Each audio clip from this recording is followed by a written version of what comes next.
Deputy O'Callaghan. Thanks very much, Chairman, and I thank the Minister for being here ahead of time. Can I just indicate at the outset that the reason for this topical issue is because a number of weeks ago I met with a group of residents living in a place called College Gate on Townsend Street, not far from here in Dublin 2. The reason that they contacted me was because they were particularly anxious about the fact that the plan for Metrolink, which was published a number of months ago, includes a proposal to demolish their apartment block. It's important to point out that this apartment block is home to 70 homes. It is also an apartment block which, on its ground level, contains the Dublin City Council Markievicz Leisure Centre, which is a leisure centre used widely by people in the locality. It's also a leisure centre upon which over €1 million was spent refurbishing it in late 2015, early 2016. So I think it's apparent that this is not just some small location that is being put up for demolition in order to facilitate a major infrastructural project. This is a large location that is going to greatly inconvenience people. The people whom I met were generally young couples who had recently purchased apartments in College Gate. There are also many apartments within College Gate that are owned by Dublin City Council and are rented out as part of the City Council's houses to tenants. I think it is astonishing that at a time when there is a major housing crisis in Dublin, that a statutory body could recommend that an apartment block containing 70 homes could be demolished. The Minister will be well aware, as everyone else in this House is, that of course when there are major infrastructural developments proposed, it is going to be the case that on occasion individuals are going to be inconvenienced. Land is sometimes going to have to be compulsorily purchased. On other occasions, land may or buildings may have to be demolished. However, what is being proposed here is outside the norm, and I say that for two reasons. First of all, it is extraordinary that we would propose, or a statutory body would propose, to demolish 70 homes in the centre of the city at the time of such an extraordinary housing crisis. Second, the proposed demolition of this block isn't actually necessary. The reason for it is that the NTA and TII say that they need to demolish it in order to construct a top-down station at Tara Street for the Metrolink. There are very many other locations in the vicinity which are suitable. I know the residents themselves put in a proposal or a submission into the NTA and TII stating that the well-known location of Apollo House could properly be used for the purpose of constructing this new underground station. As well, the second part of the topical issue relates to the fact that although the Metrolink is a very welcome addition and will be a welcome addition to the infrastructure of Dublin, I think some sensible political thought needs to be put into the route that has been outlined by the TII and the NTA. The proposal is that there will be an underlying route from Dublin Airport into the centre of the city. Perfectly sensible idea. And then when it gets to Charlemont, it is going to come above ground, and we're going to dig up the Lewis line from Charlemont the whole way out to Cherrywood and replace it with the Metrolink. Now, the Minister will be well aware that there are certain parts of this city that are very poorly served by public transport infrastructure, in particularly rail transport infrastructure. And the areas that really need a rail transport infrastructure are the areas in the southwest of the city, such as areas in my own constituency like Harold's Cross, Rathgar, but also on the way out to Fairhouse and Temple Ogue. And really, I think the Minister should recognise and give information to the persons in the NTA that it would be far better to leave the Metro underground and send it out to southwest Dublin. Thank you, Minister Ross. Thank you, Conor, and I'd also like to thank Deputy O'Callaghan for the opportunity to address this matter in the House. As you are already aware, the recently published National Development Plan, which was launched earlier this year by Government as part of Project Ireland 2040, brings together the Metro North and Metro South projects, as envisaged by the NTA's GDA strategy, into one project called Metrolink. The Metrolink project is the development of a north-south urban railway service that will run between Swords and Sandyford, connecting key destinations along the 26-kilometre route. There will be 25 stations in total, 15 of them brand new, A large proportion of the route will be underground, including where it passes under this important city centre area and Dublin Airport. The underground section will terminate close to the Charlemont stop on the Lewis Green Line South City area, where the Metro will connect to and run southwards on the existing Lewis Green Line. Lewis Green Line will be upgraded to Metro standard as part of the project. It will provide Dublin with a high-capacity, high-frequency cross-city rail corridor, serving critical destinations such as Swords, Dublin Airport, Dublin City University, Ballymun, the Mater Hospital, and existing destinations along the Lewis Green Line to Sandyford. Metrolink will provide faster, reliable journey times to and from these key destinations, while offering interchange with other rail, DART expansion, light rail and bus services. It is predicted that capacity for 15,000 passengers per direction per hour during the busiest peak times will be required along this corridor.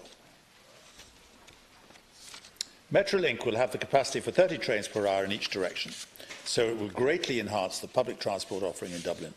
The creation of about 4,000 jobs during construction is also envisaged, which is very significant for the economy in the region. The NTA, in conjunction with the TII, completed a public consultation process on the emerging preferred route earlier this year. The emerging preferred route is the proposal which has been identified as the likely optimal scheme from a technical design perspective, without the benefit of public consultation and input. It is not a finalised and selected scheme. The final layout will only be determined after consideration and evaluation of the issues raised during the consultation process. The purpose of that process, that also included public consultation meetings, was to obtain the views of the general public, particularly those along the identified emerging route, and to take that input into account in finalising a selected route. TII and NTA received around 8,000 submissions, including one from the residents in College Gate apartments, and are reviewing these and assessing changes to the scheme in order to address a number of the issues raised. NTA are aiming to complete a report shortly, identifying a final preferred scheme, which will be the subject of a further public consultation process. The report is expected to be published later this year, following a full appraisal of all stakeholder submissions. I absolutely understand the concerns raised by affected stakeholders, but I believe there are many benefits the Metro project can bring.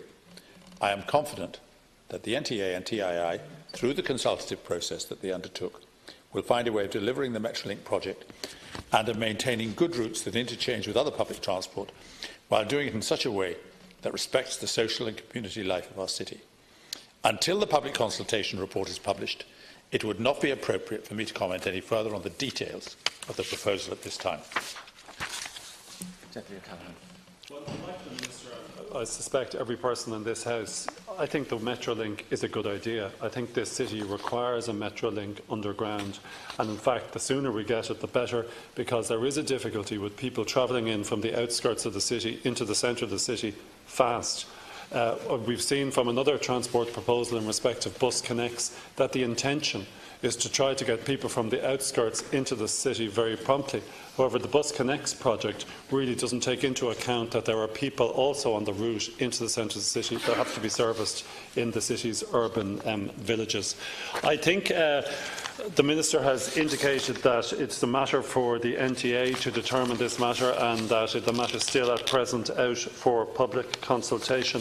However, it is astonishing that there has been such little coverage given to a group of 70 homes being proposed for demolition by a statutory body. I want to commend Olivia Kelly in the Irish Times, who did give it coverage today. At a time when we have a severe housing crisis in the city, it is simply not acceptable for proposals such as this to be put out there, particularly when it isn't necessary. There are very many other routes available and very many other locations available for the construction of this station, which will be the underground station at Tara Street. This obviously is also a political decision. We saw previously the benefit of a lot of campaigning in respect of Na Fianna GA Club in the constituency of the Minister for Finance. As a result of that, changes were made and it was indicated that Na Fianna would not be inconvenienced the way it had been initially proposed. I commend and congratulate Na Fianna for getting that success. But similarly, we need to recognise that the government does have a role to play in important infrastructure projects. We can't simply have a situation where the government says there's a statutory body in place, it's performing a public function and the government washes its hands of it. The government funds these projects and the government should have a say in respect of it. And I'd ask the Minister to recognise the concern that people living in these 70 homes have at the proposal that their houses are going to be knocked down. Thank you, Deputy O'Connell. Yeah, I think the Deputy understands my position as quite as well as I understand his. He is at liberty to champion this particular cause, and were I in his position, I might well be saying the same things. I'm not at liberty to intervene in a process here which is obviously would take me down a road which would be absolutely chaotic. And that is why there's a public consultation, and I think the Deputy will understand that. The whole purpose of this very thorough and democratic procedure is obviously that the NTA is in charge of what happens, but is subject to one consultation, maybe two consultations in certain cases, public consultations, which are serious. They wouldn't be going through this if they weren't serious. And I am absolutely certain that not only will they be sympathetic to the 70 homes and the residents of those homes which have been targeted and which are compiled in the motion that the Deputy has produced, but that they will also look at the non-political but very reasonable requirements that have been made. And I have full and total confidence in this consultation process which the NTA is running. And I think it's perfectly legitimate for people, obviously, to campaign, because a lot of campaigns are based on logic and reason and humanity. And I'm sure the NTA will take all those considerations into account when they come to their final decision, which is still several months away. Thank you.